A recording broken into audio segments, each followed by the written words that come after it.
Hey guys! Welcome to Chapter 9. It's the last chapter of our video lecture. We are going to talk about planning the report and managing data.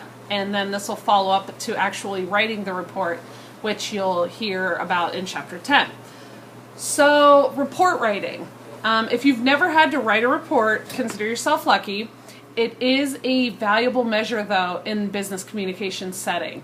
Reports are crucial for business decisions to be made. There's a lot of different types of reports, and we'll touch base on some of them. The two types of reports that are most important that the book talks about are situational reports, and these are reports where the situation calls for it. So it's a report that's just created once. In my line of work at Matthew 25, I'll have to do a situational report for how many pounds of product did we ship in 2013. So, and that's a report that I would just have to pull now. It's just a situational report. But then you have reports that are ongoing reports, which is the second version, and those are reports that are updated often. So you'd see them updated quarterly, monthly, but the situational reports and ongoing reports are the two distinctions that you should be cognizant of. The three criteria when talking about reports and what you need to keep in mind when drafting a report is making sure that they are organized, that they are well supported, and that they're useful. And we'll go into each of these in great detail, but just a brief overview. To make your report organized, it's helpful for the reader because they'll need to find the information and it should be readily available. But it's also helpful for you when you are discussing the report or if you have to explain something for the report that you can quickly get to a section or quickly get to a chart or some sort of data or graphic or something that can help you to explain it better or explain the information better. When they're well supported, it means that you have information that backs up what it is that you're saying or what it is that you're justifying or what it is that you're proposing should happen based on information from the report. And then useful. So you don't want to include anything in the report that's going to be a waste of time or that is going to be not necessary for the business decision to be made. So just make sure, again, it's always about the reader, always about your audience. So making sure that you have information in there that is useful and beneficial for them. So the 4 learning objectives from the chapter today are finding sources for your report. So again, that well-supported factor. Collecting data for your report. How to display quantitative information, and then interpreting data. So first things first, finding sources, and I'm now on slide 4. So again, talking about criteria for the business report. So the 3 things: organized, well-supported, useful. Organized so the reader can find information quickly. Well-supported so that they can trust that the information is accurate, so looking at the facts and data. And then useful, making sure that the reader uses the report to make decisions and solve problems. It has information in there that's going to help impact the decision making. When you plan your approach, slide 5, you want to make sure you define the report purpose. Then you want to again look at the intended audience. So who is going to be reading this report? Who is going to be using the information and data collected that's in this report to make the decision? And then determine what data is needed to solve the problem or make the decision. So again, the report purpose. Why are you spending time and money on this? And reports do cost time and money. And time is money in the business setting. If I have to take 2 days to work on a report and to get data together for a report, that's time away from something else. My time, my salary is being put to use in a different way. So making sure that you're cognizant, and that's why it's making sure that everything in the report is useful for the business decision that's going to be made. So slide number 6, types of data. There's 2 types of data. There's secondary data and there's primary data. Secondary data is data that is collected by someone else for some other purpose. It can be published or unpublished, and we'll look at examples in just a minute. Primary data is data that you yourself collect. So if I want to know how many people at Matthew 25 are currently satisfied with their job, that would be something I would have to collect. There's no real report out there that's going to tell me that, right? There's no encyclopedia article that's going to tell me about the current staffing at Matthew 25. but I can go talk to each individual, or I can distribute a survey to each individual that I work with and get some answers that way. So that's me collecting my primary data for report purposes. Moving on to the next slide, slide 7, types of secondary data. So we talked about published and unpublished. So your published secondary data consists of internet resources. Again, first and foremost, that's where we go for the majority of our information. It's a quick Google search, or you can do a search through an academic database, but finding any information that you can that's going to be helpful to you to include. Journal, magazine, newspaper articles, books, brochures, pamphlets, and technical reports. The thing to keep in mind when you are looking at these sources is that books take a while to publish. So you will probably have a lot more up-to-date data in your technical reports and your journal articles than you will books. Books will probably have data that's probably a few years old unless you have a newly released book. And then your unpublished, which is not widely disseminated secondary information, consists of your company records, so reports and emails. Those aren't published because they're internal use only. Legal documents, so if there's court records. Personal files, like expense records. So if I want to know how much we are spending on fuel to pick up shipments or pick up donations throughout the greater tri-state, that's something that I could have to find, and that's research done by someone else, but it's not really, I'm not doing a survey or anything. I just have to go find it somewhere else, but it's not published. And then lastly, medical records. Slide 8, internet resources. Things to keep in mind when you are looking at internet resources. Authority, first and foremost. Who is writing the source? If I'm going to look up health information, medical information about something, I will probably have better luck with National Institute of Health than I would joesblog.com, right? Because National Institute of Health is widely credited. It's very redeemed. It's one of the expert knowledge base in its field for medical information. So that's probably where I would go. They have a higher authority than joesblog.com. Accuracy and reliability. So how can I trust that the information is correct and reliable? Purpose, objectivity. Just making sure that what information I'm finding on the site kind of matches what I'm looking for, and I'm not trying to make the connection work, but that it's seen already. Coverage, so is it an accurate picture? Does it cover all of the bases or all of the angles of information? And then currency, so is it recent? Obviously, if you want to look at census data, you're going to look at 2010 information versus the year 2000, because 2010 is most recent. You're not going to find census data for 2013 because it's widely known that the census is conducted every 10 years. But just making sure that the information you have is the most current. I think it goes without saying Wikipedia is bad. The reason Wikipedia is bad is because I can go onto Wikipedia and just make any information up that I want to. It's not trustworthy. It's useful, but it's not really the most reliable, if at all.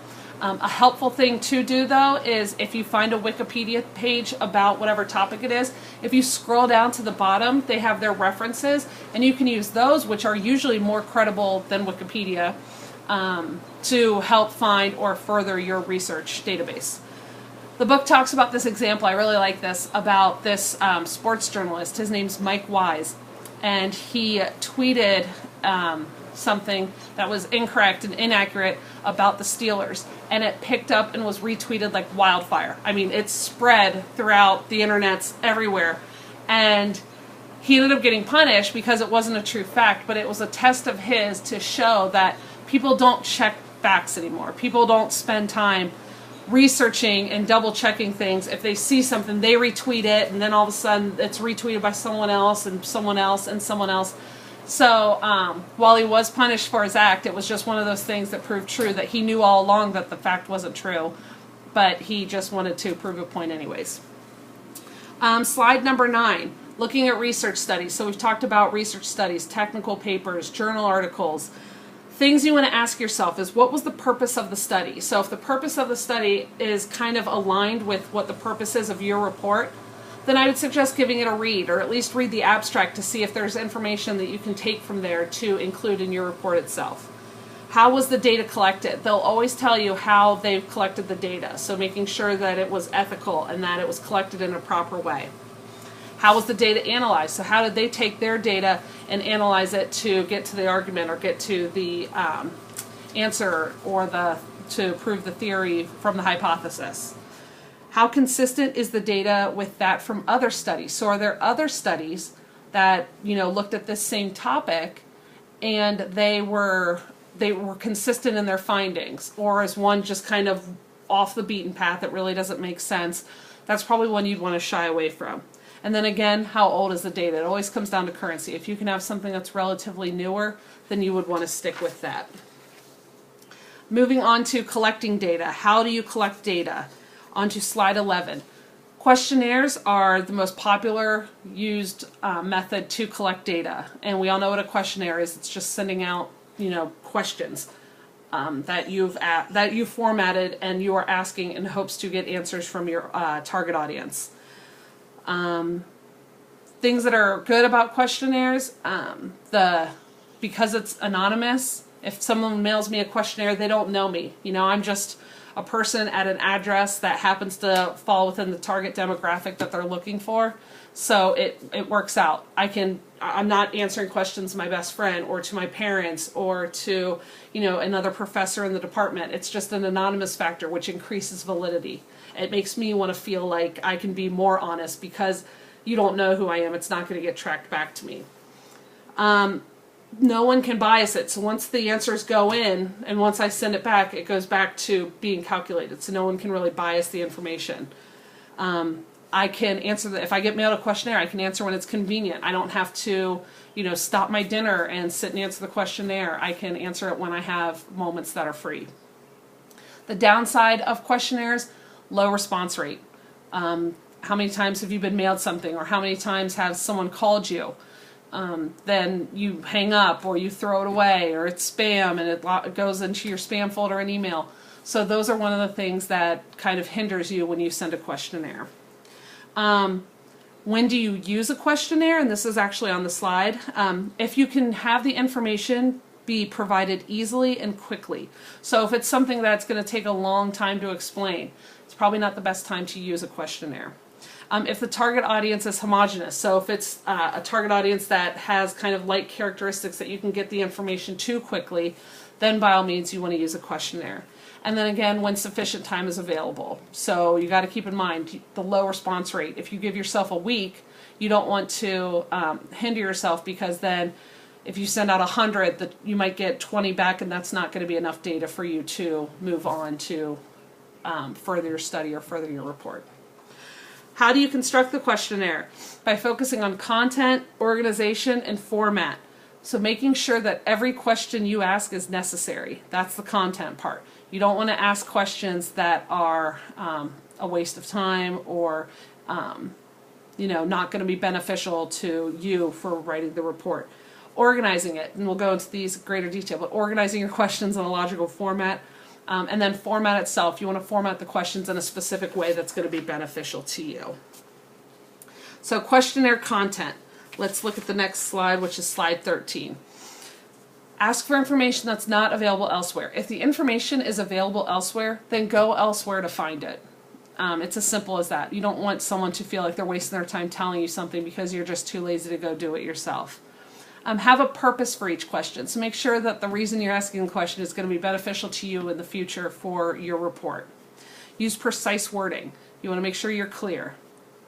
Use neutrally worded questions. You don't want to lead your audience anywhere. You don't want them to think about something they weren't already thinking about, or kind of phrase it in a way that's going to be leading in one particular way or another. So you want to keep it neutral.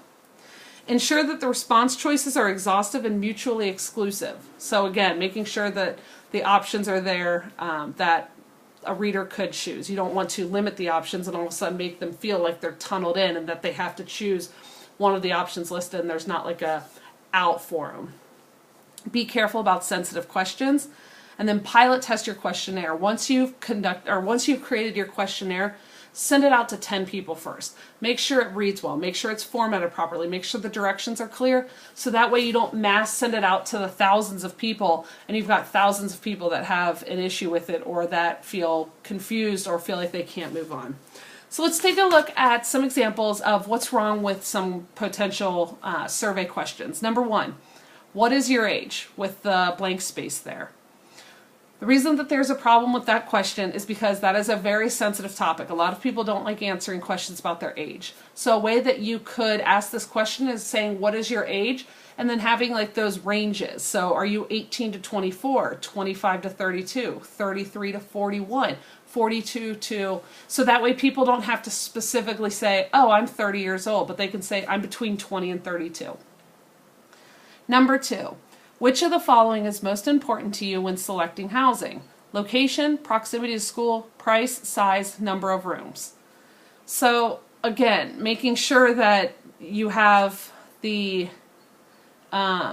directions clear and you have the option to choose something. I would include an other field and let them write in something. I would also include directions. Is this a check all that apply question where you want multiple choices? Is this something you want me to rank 1 to 5, 1 being the most important of what is important to me when I select housing? So again, that's a question that could trip up your audience. Number three, do you think that companies should block employee access to inappropriate websites that cause wasted time at work? Yes or no? So again, what's considered an inappropriate website? I mean, is CNN inappropriate? Is Facebook inappropriate? So again, making sure that your wording is precise and it's very clear. Also, cause wasted time at work. So you just need to make sure that everything reads clear. You don't want to lead your audience down a path. Also, the options of yes or no are very limited. So it's a wordy question, and saying yes or no could give you biased data. Number four, what percentage of new startup companies failed in Michigan last year? This is information that is readily available for you as the researcher to go find. If I am taking the survey, I have no idea. I couldn't answer this question, but I am assuming I could do an internet search. I could probably find the answer out that way, but I can't answer this now, so it's going to be a voided question on your survey. Number five, do you think it takes a long time for the average startup firm to secure financing? A leading question. Do you think it takes a long time? That's an opinionated question. I don't know. What I think is a long time might not be as long time to you. Banks should set aside more funds for startup companies because they are so important to the economy. Again, worded question or loaded question, because they are so important to the economy. That's very opinionated, and you want me to agree, have no opinion, or disagree. That's very hard for me to do. So these are just examples of how survey questions can go wrong, but you just want to make sure that you keep them logical, keep them clear, keep them not sensitive, but just following the basic guidelines. And then questionnaire organization. So make sure they are in some logical order. If you're going to have multiple choice or Likert scale questions, keep them all together so your audience thinks in that same way. And then keep your open-ended questions at the end. You don't want to have a multiple choice question, a fill-in-the-blank question, a Likert question, an open-ended question where they have to write a short essay, and then back again and have all your questions scattered. And then give the questionnaire a descriptive title. So you don't want to just send out a questionnaire saying Martha's survey, but you might want to send out a questionnaire saying Martha's survey to gain understanding about employee satisfaction at Matthew 25 Ministries. That's a more descriptive title because that tells you what it is that you're trying to find out. Make sure your format is easy to answer. So if it is something where I can use a pen and just fill things out, circle lines, that's fine, but make sure it's easy to answer. These people are doing you a favor by answering your survey, so you want to make it as easy on them as possible. And then make sure that your questionnaire has a professional appearance. Moving on to displaying quantitative information. Tables are so helpful in a report. Why are they useful? If you look at slide 19, they show numerical data in a more efficient, interesting way than with narrative text. It is a lot easier to look at a table than to look at a paragraph of text that can tell you the exact same information. They provide more information than a chart does, and we'll get to charts in just a minute as to the distinction between the two. And then they also allow easy comparison of figures, and we're going to look at an example of a table here to give you an idea of what that talks about. What tables cannot do, they cannot be presented on a screen with dense data.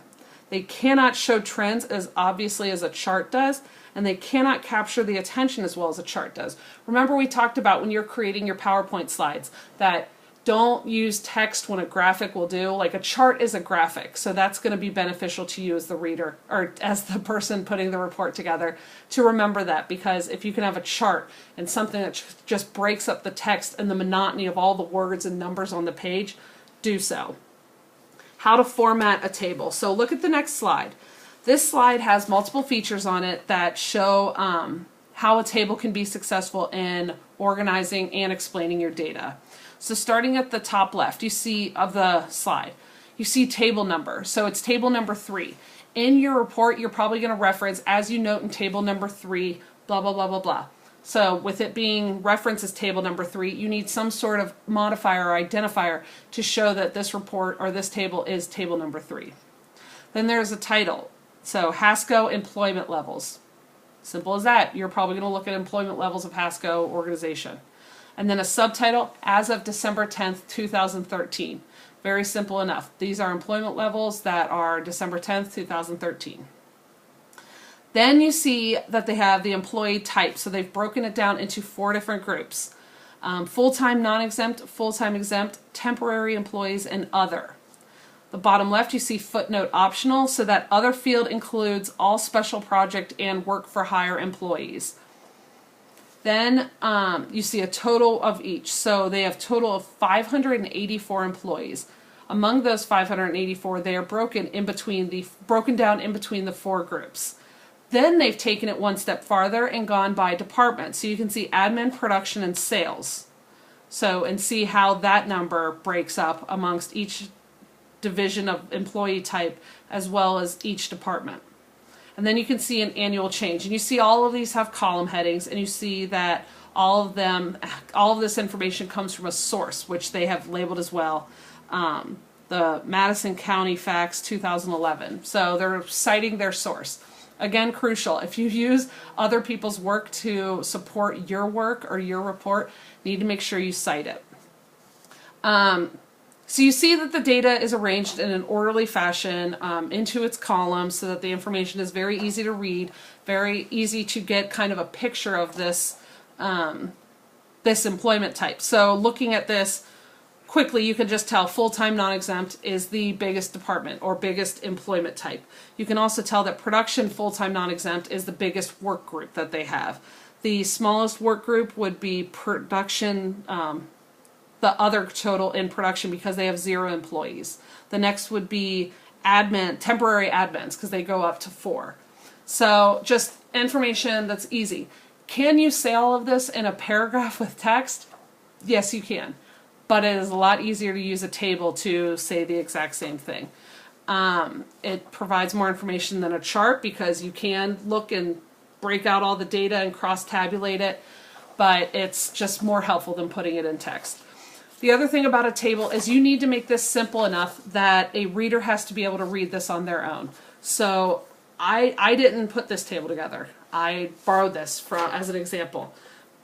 I was also not a part of the Madison County Facts in 2011, but I can read this table and I know what this table is telling me. So that's what you need to make sure that you want to do, because you're not always going to be there. When you submit your report, you're not going to be sitting next to the person that's reading it to answer any questions that they have. So you need to make sure your information is readily available and easy enough to break down so that they can get the information on their own if they have to. Moving on to the next slide, slide 21, how can you improve this chart? So this chart looks at the cost of living comparison between McLean, Virginia and Beverly Hills, California. So looking at this chart, just a couple things right off the bat that would be more helpful to the reader is, first, I don't know if it bothers you, but it really bothers me that the background is that checkered color. Very hard to read, especially when the tiles are colored in and also have some sort of fill in them as well. So I would remove that because it's just distracting and it's hard to get the clear picture. And then also I would take the data and arrange it high to low because my eyes are kind of doing this. And so I would probably pick Beverly Hills, California, and maybe just rearrange it so it goes from highest to lowest. So I would probably do housing and then probably transportation, health, miscellaneous, so, and make the bars go down. Chart types, next slide, slide 22. There's 3 types of charts, so line charts, bar charts, and pie charts. Line charts, top left, they help you show a trend over time, so you can kind of see how trends either go up or trends go down. We use this kind of chart a lot to show shipments and donations and volunteers. So how are our volunteer levels? How are our inbound trucks? How are our outbound shipments looking over time? Bar charts compare items. So it shows the magnitude or the size of items. So like you saw in the cost of living slide previously between McLean, Virginia and Beverly Hills, that was using a bar chart to show you the comparison between the two. And then pie charts show parts of a whole. So they take relative parts that make up a whole and show you how the whole is broken down. So if I say I want to look at my annual budget or my monthly budget. So my pie chart is how much money I bring in over the month, and then breaking up the components of what do I put into savings, what do I put in for rent, what do I put in for car insurance, cell phone bill, utilities, fund money. So how does the whole get broken up into its parts? Another thing you can do that's helpful for your report is creating infographics. So the next slide, slide number 23, talks about how you can use an infographic to storyboard the content, help you choose graphics and styles, so kind of make it a little more fun, and then also explain the data. So it's just one of those things that you can put in the middle of your report that just helps tell the story that's not a chart or a table. And then last, interpreting data. So the last thing you need to ask yourself is, does all of this data answer my question? If you spent all this time doing all of this research, ultimately, does it answer your question? So there are 3 steps in interpreting your data. By 1, isolation. So taking the meaning of each finding by itself and looking at that. Does that answer your question? The question that you posed in the beginning of the report, is that answered isolated with each piece of data that you found? By looking at it with the context. So in conjunction with each other findings. So everything else that I found, do they all kind of seem to answer the question? And then synthesize. So with all of the other findings, does the data still make sense? Does it still answer my question? If so, then you've got yourself a pretty good report. Lastly, in your report, you want to make sure that you discuss overall findings as well as trends. So what are a lot of the trends that you saw in your report itself? Unexpected findings. You know, what didn't you expect to find that you ended up finding out? If I go in thinking that, you know, based on conversation that I have daily with random coworkers, I kind of assume that everybody's pretty happy at Matthew 25. I would think everyone pretty much enjoys their job. But upon doing data, maybe I'm unexpected to find that people aren't happy, that people don't like the food that's served at lunch. You know, I would never have expected that, but it might be something that I would mention because 60% of my respondents talked about that. And so maybe the leadership team at Matthew 25 Ministries would be interested in hearing that because that could be a change that they could make so that people would continually be happy. Data that reinforces or contradicts other data. So if you do have something that contradicts what it is that you found, then you want to make sure that you mention that.